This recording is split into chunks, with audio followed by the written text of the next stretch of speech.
fans, welcome into another edition of Trudel's Weekly Take, presented by Health Alliance, and as always with head coach Jean-Guy Trudel. I'm Andrew Mossbrooks. As always, this team keeps winning. We're 7-0, 4 consecutive games against Macon. I think it's great that you're done seeing them for a little bit now, but obviously great to get a couple more wins. Yeah, it was really good. Actually, not easy to go in Macon. It's a different type of barn. It's ice is not always the best, so it's kind of a slow ice. And for us, after play, it's always hard to beat a team 4 times in a row. You know what I mean? So we went there expecting a pushback, which we got right away. And I think we responded really well. The boys responded well, and then won that third game. And then the fourth game, they came out flying in that first period, and Jeremy held the fort for one period. And after that, even though they had 10, 15 shots a period, I thought we did a phenomenal job of keeping the outside the second and third period and kind of took over the game there. We might try and break these games down a little bit. I guess the first, I talked to you on the pregame on radio. After Friday's game, we talked about the whole scrum that happened with Timofeyev and Levine and everything that came of it. The next day, we find out Skylar Smutek, he's suspended for 3 games for jumping over the boards, and then Alec Hageman gets suspended for a game. So how hard is it, not only with a shortened bench, but the guys you're missing? I mean, you're missing a defenseman. You always, they're at a premium in this league. And on top of it, missing your captain, yet still coming out with a win.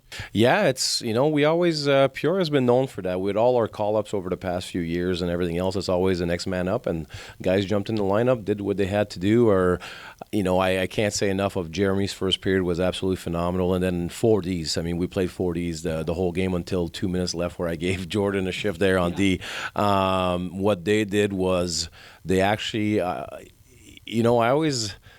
there's a certain way of playing, and I call it like surgical. They were like a surgeon out there. They did what they had to do. They moved the puck when it was time to move it. They held on to it.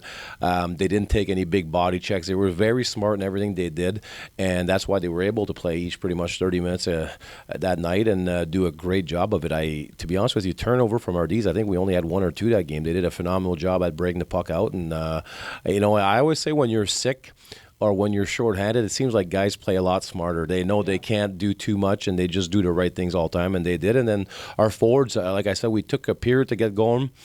And after that, man, we took over the game. I thought we had great scoring chances, and then the third period, everything just kind of came together, and we scored a few there. What about the first period? Because you mentioned Jeremy. He made 22 saves. Our team put 7 shots on goal. Is that more of this team maybe had a few details that were not in their game in that first that you addressed in the intermission, or was it Macon with a totally different approach? No, I think it's human nature. You had a big emotion. We just beat a team for the 3rd time in a row, and like we talked about, quite a bit of fights. They go after our goalies, a lot of emotions in that game, and to win that first game there, it took us a lot. It took a lot out of us. I always say it's a lot harder to win than to lose. So when you win a hockey game, you put a lot of your, emotions, a lot of your body on the line, and guys, I think, came out a little tired. And I always say it's kind of human nature also when your goalie gets jumped and then you get the 2 suspensions. I think mentally you don't want to think about it that way, but, the guys were a little frustrated about it. And then after we had a good little talk after the first, and no matter what, we had to jump on the bus, and we knew that. So you might as well go out and leave it all on the line. Jeremy saved us in the first period, and we talk about brotherhood, about being a family, and I think we left a family member on an island by himself for a period, and we didn't feel good about ourselves because of it. So the guys reacted in a positive way, and then after that played a great second period. You talk about the road trip. We talked last week going into it. Now that you're on the other side of it, I mean, it's got to be one of the harder trips of the year, certainly with the way our season is set right now, 12 hours on a bus one way.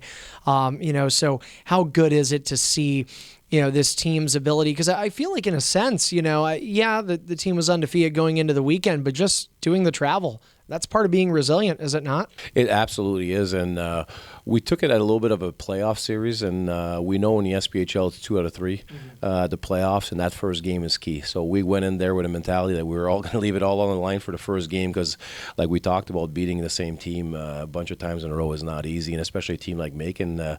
People tend to forget that before we played Macon was 2-0-2. They hadn't lost in regulation, so they're a really good hockey team. We just had to be, like you said, resilient. We got off the bus, and and that's what's fun about this team this year. We have a great attitude. Even I'll give you an example. This week we were supposed to practice here at the Civic Center. Ice had a little malfunction and we couldn't skate, but we got to the rink today, and guys, nothing bothers them. Like, they're just ready to go, happy to go, and we got on the ice, and I thought today was a great practice. I think it was an hour 15, an hour and a half of intensity. Great. Like, you would think as pro athletes, you like to practice at home and your comfort of your home, and we had to get dressed, go to Owen Center, do what we had to do. But again, the energy was great. So I don't think a lot bothers this team. I think we have a bunch of veterans that just, whatever. If you can't control it, you just go out there and you do your best, and that's what we've been doing. We have, a bunch of veterans, guys that keep it loose. I think one of them is Ben Oskroba, and this weekend's going to be pretty awesome for him. We talked a little bit about it in our ESPN show Wednesday night, but Ben's playing in his 300th game as a Riverman. That includes playoffs. He's getting close to the top 10 all-time games played in the Riverman franchise history, and he's one of those guys. He's always smiling. He's always messing around, just trying to have a good time. But, jokes aside, for an accolades perspective, he's an alternate captain. He's getting game 300. This is a pretty big deal for him. I think it is. We talk about, playing at this level, being able to play 300 games with the same team. It's remarkable, and that talks a lot about Ben. I mean, we talked about yesterday on my radio show. To me, Ben, if I would, I was lucky enough to have great teammates over my career, but if I could have a teammate that I've seen, Ben Oskroba would be it. Every single morning, smile on his face. Doesn't matter what kind of work I put at him, bike club, it doesn't matter. He does it with a smile, and he makes everybody feels good about themselves. And he told me, by the way, that's why he doesn't score on goalies in practice a lot, because he wants them to have confidence. That's how good of a teammate that's great. he is. No, but honestly, Ben playing 300 game, and we talk a lot of times about the Rivermen Hall of Fame, and to me, the Rivermen Hall of Fame are guys like that, guys that gave up 7 years of their body on the line, especially Ben. A lot of surgeries over the years. Whatever he has to do to play a game, he does, and I think that talks a lot about the character of the guy. Just a great human being, that does everything for the right reason. And for him, he just wants to bring success to Peoria. He wants the city to be, to have a championship. And I think as much as I'm proud of Ben, I think Ben is proud of playing for the Rivermen in the city of Peoria. So that's what makes him really special. He is a great defenseman and a veteran defenseman, but we do have a new defenseman. Theo Calvess is in town now. He's got a background a little similar to forward Jordan Ernst. Both spent some time with the Sarnia Sting in the Ontario Hockey League. And for you, I see Calvess, you look at his stats, quickly look at the bio, big size guy, stays in his own end. What do you think Theo Calvess can bring to the Rivermen this weekend? I think, the first weekend is going to be a little tough. I think we try to go over everything today to help him out a little bit on our rotations and all three zones and everything else, but it's always tough. And the biggest thing that sometimes we get guys from the ECHL is they're talented kids, but when you only play one game or you don't get a lot of ice time, the confidence is sometimes a little bit low. I always expect my defensemen just not to be a stay-at-home. I believe that you have to be rotating in all three zone, and you have to be hungry, and you have to be open, and you have to do the right things all over the place. So I think when he gets his feet wet, the confidence is going to build, and the more he's in our kind of what we do here, our rotation stuff offensively, I think he's going to have a lot of success, because for us, we believe in everything connected, 5-man attack, 5-man defense, everybody together all the time. So we need our defensemen to be part of our ozone rotation. So for now, I think this weekend, like you said, it's probably going to be more of a, not, kind of a patient, kind of smart hockey. But for him, when he starts having confidence, we're going to want him to rotate. And, because if you get 20-some points in Major Junior 2 years in a row as a D, you're pretty good D. And with that size, I think offensively you can have a lot of success in this league. This question may not just apply to him, but since you brought up, I want to go there. You talk about, for him, even though he's maybe known as more of a defensive defenseman, he can't necessarily be that here. He's got to be a little bit more active with the other four skaters on the ice when he's out there taking a shift. Do you think that's more, I know it's your style and I know you've got your details, but do you think that's more just how the pro game is going? I feel like it's such a speed thing, and yes, he's got that big body frame that you like to see on the back end. But I mean, my opinion is, I think everybody's got to be engaged in the game now. Like even a defenseman, you need defensemen who can score goals, not 50 goals, not 10 goals even, but you just need everybody on the ice needs to be a skater, needs to know how to attack, when to attack. Is that right? Absolutely. You can't, the days of just being a defensive defenseman are gone. Right. You have to be able to do everything because I think that's why hockey's so great now. I think the game has changed so much in the last, I'd say, 12. I think since the strike in 2004, I think it was, the stoppage of play, I think everybody kind of changed their role. Everything became more of a faster game, and you can see now total recruit, guys that are 5'7", 5'8" at D that are having a lot of success. So I think everything is changing. So no matter what your size, no matter what your position is, really it's a 5-man attack, 5-man rotation, 4-man off the rush. So all those things, it's everywhere in hockey. And I think sometimes you have to have the horses to go within the style you want.